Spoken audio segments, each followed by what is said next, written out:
Welcome everyone to Museum of the Bible. My name is Jeff Kloha. I'm the Chief Curatorial Officer here at the museum, and it's a delight to welcome you. I invite you to come visit us here in southwestern Washington, D.C.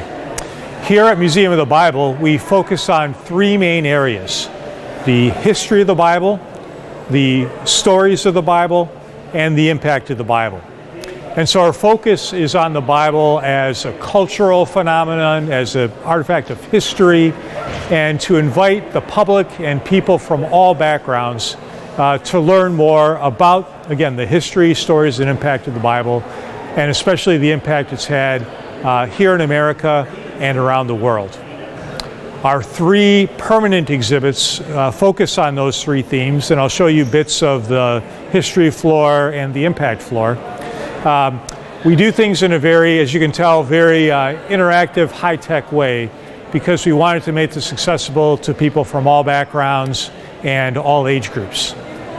In addition to our permanent exhibits, we have two long-term exhibits, one from the Vatican Museums and Library, which is here on the first floor, and another from the Israel Antiquities Authority up on the fifth floor, which includes about 700 artifacts from ancient Israel to give people that background archaeologically. We also do a range of special exhibits, and we have one coming up actually just in a couple of weeks on the Magna Carta, with 3 copies of Magna Carta actually coming over on exhibit from England. That'll be a lot of fun. And a special interest to this group will be an exhibit coming next March about Armenia. The impact of the Bible and the history of the Bible in Armenia and Armenian Christianity. So it's been a fun project over the last couple of years. So we invite you to come visit us at the museum, and we'll show you a couple of highlights here today.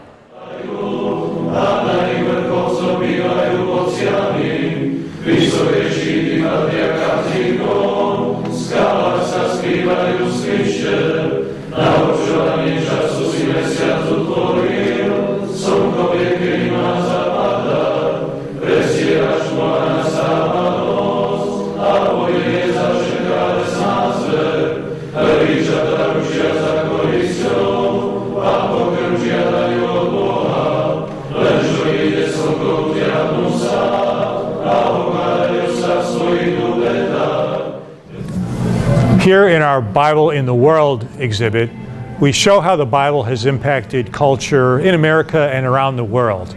There are 22 sections that show the Bible's influence on popular music, on architecture, on literature, education, government, so all kinds of areas to give people a sample. And so here we show the Bible's impact, especially on iconography, with numerous examples of mother and child. And right behind us, we talk about the Bible's impact on architecture and have some cathedrals, models of cathedrals and imagery that show that impact.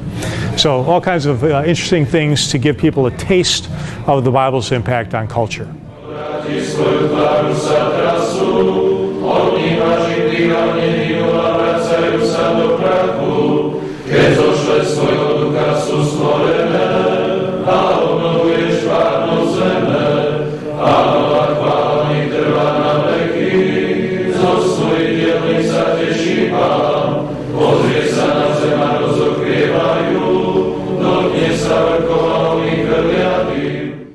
St. Sophia, Russian Orthodox, and then Lalibela, St. George, Ethiopic Orthodox.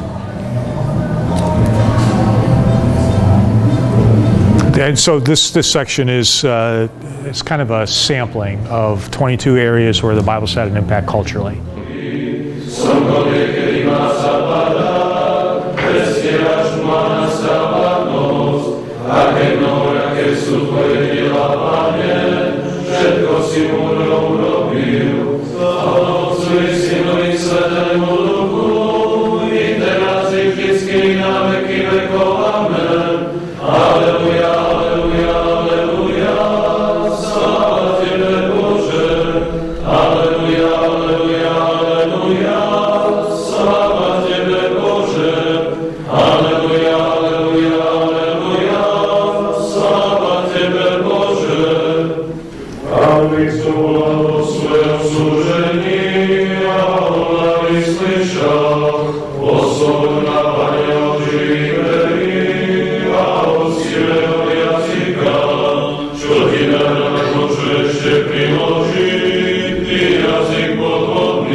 This is our History of the Bible floor, which talks about the history of the Bible as an artifact, all the way from its ancient Near Eastern backgrounds and context down through modern day translations. And so here as an overview, we show how the Bible started in really just a couple of languages, Hebrew and Greek, and then became translated and spread around the world, literally to the present day. So here we have on display over, well, I even forget, probably about 2,000 different manuscripts, Bibles, that show this history of the Bible as a physical object.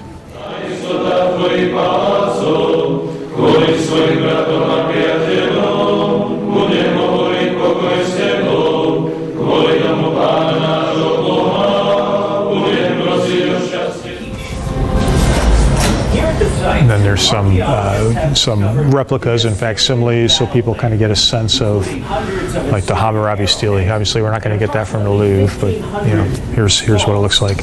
And then there's video, kind of fun, you know, kind of things to help people through it. Allowing the soldiers to charge up.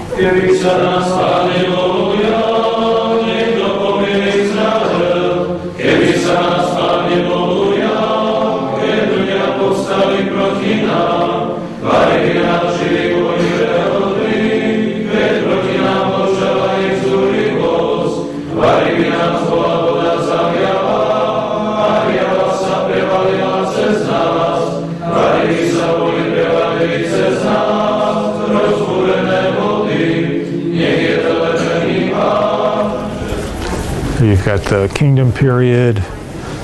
You've got Babylon and then Cyrus, so exile. And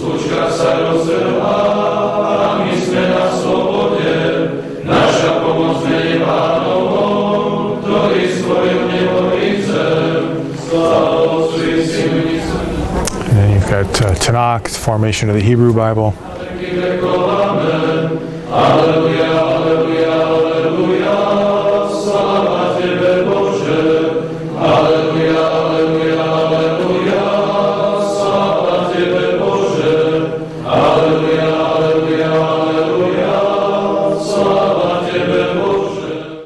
So Daniel will be talking about this, the bottom there, the Rolf's 2110. Most notable. Beautiful. We have 39 leaves. I'll let Daniel talk about it.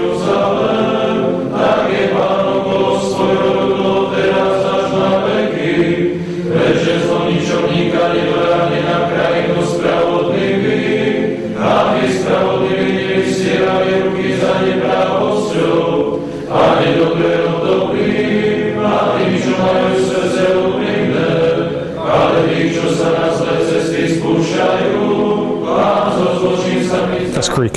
Yeah. So this would be the Septuagint. Yeah, and this is actually the earliest copy of the Psalms in Greek in existence. Oh, really? Yeah. So it's we date it pretty conservatively, but it's almost certainly early 3rd century. Wow. So this is an early fragment of John chapter 8, probably 4th century, early 4th century. Somewhat unique given the large letter size. You see the script there is quite large. Very untypical for papyri. So here's where we just show modern canons and where they're used throughout the world, which traditions, which communities, and of course the Orthodox tradition. Similar, but some differences within each other.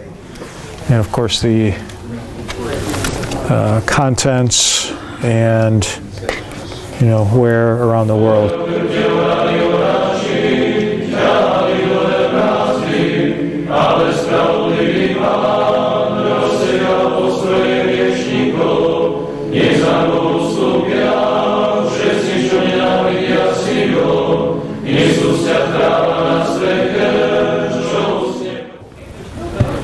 I like this section, although it's a little tucked away. More than makes up for it with a worn out watch. So, and you might want to shoot this one because this highlights early Christian culture, and of course in the East. So we've got some processional cross, some architectural features. These are what, 500s, and some Coptic crosses. You got an early Christogram there, and this belt is pretty cool. It's a belt that was owned by the Emperor Arcadius, Byzantine emperor from the 400s, and has some Christian symbolism on it. So pretty unique object. This impressive white lime century BC. And then here, this is worth maybe highlighting quick too. Here you've got the early kind of key centers of Christianity, although for some reason Antioch is not on there. Yeah. But here in this video, we just do a reel of the earliest archaeological remains of churches. So, here's Rome, the 3rd century. You've got, of course, Dura Europus in here, and there's Megiddo, so early church. So some nice iconography and mosaics sampled here.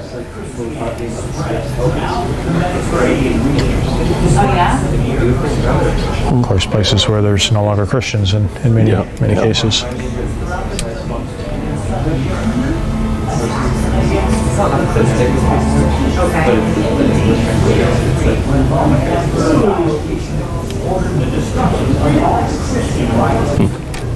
Beautiful. And there's a sepulcher.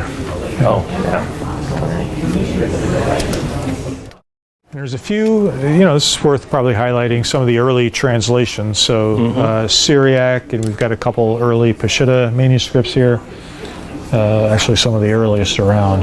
The Khaboris Codex is pretty famous. It's been around for a while.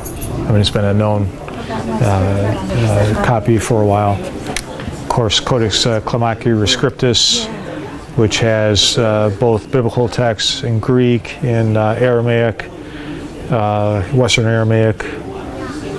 It's got, of course, John Climacus is the overwriting, which is why it has that name. I guess Climacus is how you'd really say it. But. And then, let's see, here's some Ethiopic.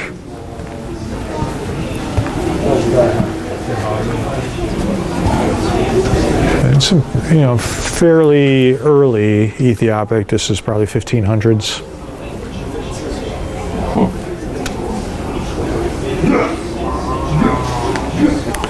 And this is the, I'm sure Brian references, this is the Icosophonis manuscript. And this is why His Holiness is visiting us in October to kind of do the ceremony. You're going to turn this over to him. Right. Yeah.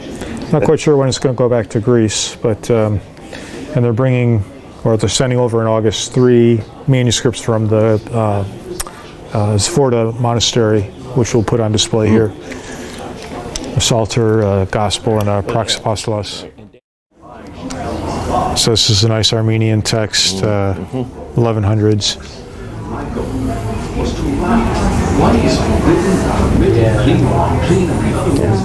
And then we do have a Slavonic Gospel over here. Okay.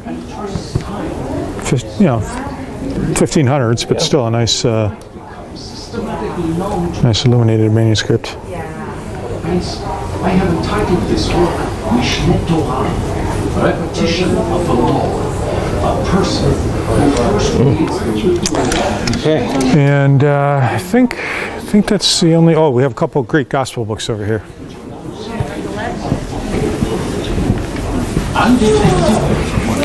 So Brian had the first volume of this upstairs. That's the second volume.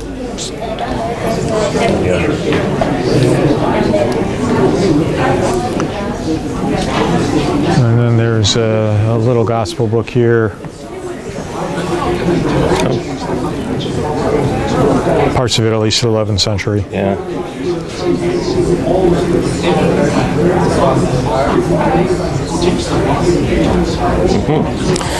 And then I'm trying to think if we have any printed. So then you get Gutenberg, and then of course in the 16th century you get all the explosion of printing. So first, Greek New Testament, Hebrew Bible. You got Luther, Tyndale. But I think we've got. I'm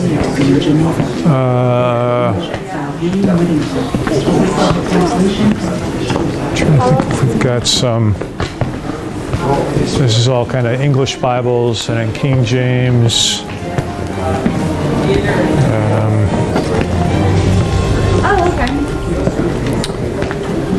Spanish. I don't think we've got. Oh, Syriac. So here we go. Yiddish, Latvian. If we have any. That might be all the Orthodox material until we get back here.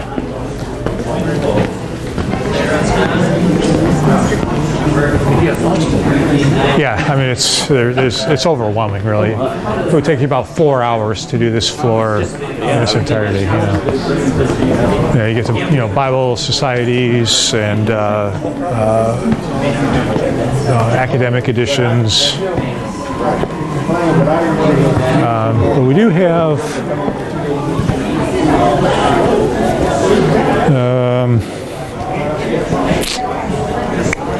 Here. So here we have, modern kind of study editions of the Bible and the Orthodox Study Bible. It's actually a pretty nice edition. Yeah. So this is a modern reproduction of an Armenian khashkar, or cross stone. This was the original is actually a Holy Eshmiadzin, and this reproduction was made for us last year as a gift from the Armenian ambassador. Currently, we're working on a project, as I mentioned, the exhibition on the Bible in Armenia and the history of the Armenian Church. The title we're using for that is Breath of God, which is kind of a literal translation of the Armenian word for Bible. And of course, khashkars are all over Armenia if you visited there. Some similar iconography is present. You have the tree of life motif is very common, the cross with the branches and fruit on it. Of course, you have the Jesus above, the Pantocrator above. He's holding a gospel book. And we're not sure, actually, they're not sure who the two figures are on the right or the left. On the original, it's a bit worn, so they're not visible completely. It might be patrons of the church. It might be Thaddeus, one of the original evangelists to Armenia. At the bottom, you've got the world, the symbol of the world, which is blessed by the cross, of course. And just a beautiful object, hand carved again. The artist from Yerevan came in, I think it was February last year, January, and had to help us unload it and set it up because it weighs literally a ton. And so we got it set up and it's here. And we have it here because we did a concert of Armenian music last year, right before COVID. And then this will be in our exhibit next March, so we'll have to move it for that. And then we'll put it on the history floor where you saw the processional cross later on. So, but for now, it weighs a ton and it's beautiful here.